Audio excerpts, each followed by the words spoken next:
કે સાહેબે આપણને ભરોસો આપ્યો છે અને આપણી સરકાર પર, આપણા મુખ્યમંત્રી સાહેબ પર આપણને પૂરેપૂરો ભરોસો છે અને રહેવાનો છે. બરાબર છે ને?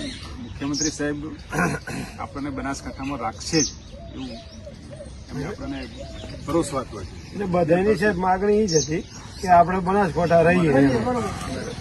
બધાની લોકોની માગણી. સાહેબે તો પહેલા દાડે કીધું તો આપણે નોટા એમનો આભાર માન્યો હતો, થોડી વિનંતી એ કરી હતી. એ ટાઈમે સાહેબે એવું કીધું હતું કે લગભગ આપણું તો કેમ આવું થયું ખબર નથી, પણ લગભગ આપણો સમાવેશ કોન્ક્રીટમાં થઈ જાય. એમાં બધી આપણે તમારી લાગણી માગણી પોકારી છે. સાહેબ નાના માણસ એની સરકાર વાત આપણે આંદોલન કરવાનું આવતું જ સાહેબ નથી. સીએમ ને બીજા દિવસ મળી પહેલા દિવસે કીધું શિવરી આંદોલન કરવા ના જ પાડી તરત સાહેબ અને આંદોલન કરવાથી કઈ ના થાય. આપણી સરકાર છે, આપણે રજૂઆત કરવાની. એક વ્યક્તિ હોય તો એ સરકાર વભળે છે. પણ એક વાત સ્પષ્ટ છે, આમ બધાને મેં પહેલા તમને બધાને હું કહેતો આવું છું, ફરીથી પણ બધાને વાત કરું છું કે છેલ્લે આપણે કહેશું એ થશે, સરકાર આપણી વાત સાંભળશે અને મુખ્યમંત્રી સાહેબ પર આપણને પૂરેપૂરો ભરોસો છે. એ બનાસકાંઠામાં રહેશે, બનાસકાંઠામાં રાખશે. પણ અગાઉ પણ મેં કહું છું, ફરી વાત કરું છું કે આપણે 10 વર્ષ પછી યાદ કરશું. આપણે ભાવ થરાદમાં રહ્યા હોય તો સારું. લોકો બધા કહે છે, તમને બધાને હું કહું છું. એનું કારણ શું છે કે સરહદી જિલ્લો છે, સરહદી જિલ્લાનો બહુ મોટો વિકાસ થશે, એમાં આપણે બધાને ફાયદો થશે. પણ હવે બધાને આ તો બધાને મન એ પ્રકારનું બનાસકાંઠાનો છે સાહેબ, ફાયદો થરાદમાં એવું બને લોક માગણી આપણી આ રહી હશે. એટલે તમારી આપણા બધાની આગેવાનોની, કાર્યકર્તાની, વેપારીની, સૃષ્ટિઓની લાગણી બધી આપણે મુખ્યમંત્રી સાહેબ સુધી પહોંચાડી છે અને મુખ્યમંત્રી સાહેબે આપણને પૂરેપૂરો ભરોસો આપ્યો છે અને આપણા હિતમાં નિર્ણય કરશે. અને ચોક્કસ હું માનું છું કે આપણને બનાસકાંઠામાં જ કાંકરેજને રાખવામાં આવશે તો મુખ્યમંત્રી સાહેબે આપણને વિશ્વાસ આપ્યો છે અને વિશ્વાસ સાહેબ સાર્થક કરશે એવો પૂરેપૂરો મને ભરોસો છે. દાદા સાહેબ, આપણે તમારું પ્રતિનિધિત્વ છે એટલે સરકાર સુધી આ રજૂઆત પહોંચાડી દે. બાકી તો કોઈ સરકાર જે જાહેરાત કરે એમાં ફેરફાર લગભગ થતો નથી. સરકાર નિર્ણય કર્યા પછી એમાં ફેરફાર કરવો ખૂબ કાઢો.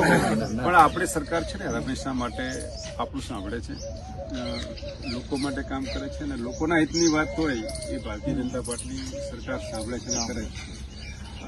અને આ જિલ્લા આપણને નવા જિલ્લાની જે ભેટ આપી છે, જિલ્લાનું જે વિભાજન થયું છે એ આપણા માટે જ છે, લોકો માટે જ છે. સરકારને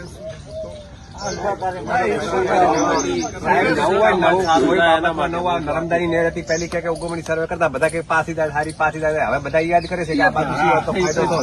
બરાબર, પોણીની બોણીની રાઈડ કરી રહ્યા છે. એમના જિલ્લામાં તમે દીધું એમ થાય, પણ આ લોકોની એવી માંગણી છે કે બધા ઓળખાય ઓમની સંબંધો આપણા તો લોકો જે કહે અમે બી આ સુજલામ સુફલામ બાબુ પાઇપ નીકળતી હતી ને ત્યાં લોકો એમના ખેતરમાં ના નીકળવા માટે પ્રયત્ન કરતા હતા. અને હવે આજની તારીખમાં પાઇપ સાહેબ એક બીજું આમ થોડું ચર્ચામાં છે, બધા આખા બધા વાતો એવું કરતા ભવિષ્યમાં નવા તાલુકાનું થવાનું થાય, આ તાલુકાનું વિભાજન થાય ત્યારે સાહેબ બધી લોકોની થોડી એ પણ લાગણી છે કે આ થરા તાલુકો આપણા બે વહીવટી ખાતર 2 તાલુકા થઈ જાય તો સારું, આપણો તાલુકો મોટો લોકો ન્યાય મળે. ભવિષ્યમાં તાલુકાનું વિભાજનનો વિષય આવશે, સરકારમાં આપણે રજૂઆત કરશું. સરકાર આપણા માટે સારું વિચારે છે, સારું વિચારે છે. તમને સાહેબ ખૂબ ખૂબ અભિનંદન. તમે આ પ્રજાનો વાતચીત મુખ્યમંત્રી સાહેબ સુધી પહોંચાડીને પરિણામ સુધી લાવી દીધી છે એમ કહો તો ચાલે. અને વાવથરાને પણ ખૂબ ખૂબ શુભેચ્છા પાઠવીએ કે નવા જિલ્લા તરીકે એનો પણ ખૂબ વિકાસ થાય અને એ પણ એક સરહદી જિલ્લો છે અને એ પણ એક ખૂબ ઉત્તમ જિલ્લો બને એવી આપણે સૌ પ્રાર્થના કરીએ. હા, આપણે તો બધા આપણા માટે, આપણા બનાસકાંઠા માટે, આપણું વાવથરાદ, આપણું ગુજરાત, આપણું ભારત, આપણે તો મોદી સાહેબના નેતૃત્વમાં અખંડ ભારત જય જયકાર થાય એ માટે આપણે બધા કામ કરીએ. આપણા માટે તો બધું એ વિકાસથી સાહેબ આપણે વંચિત રહી જવાના છે. 10 વર્ષ સુધી ખબર પડશે. પછી ખબર પડશે. આ તો આપણે લોકોને સ્પષ્ટતા બધાને કહ્યું છે, 1 to 1 જેટલા 100 થી વધારે લોકોને કહ્યું છે. તમે 10 વર્ષ પછી તો પાછા પસ્તાવો કરવાના જ છો, કહેશો કે વળિયા તાલુકો ધરણા ઉપર બેઠો છે કે અમારે અહીંયા સાહેબ જરૂર છે નહીં પડે, પ્રાંત ઓફિસની પડે, સેશન કોર્ટની પડે, ડીવાયએસપી ની પડે.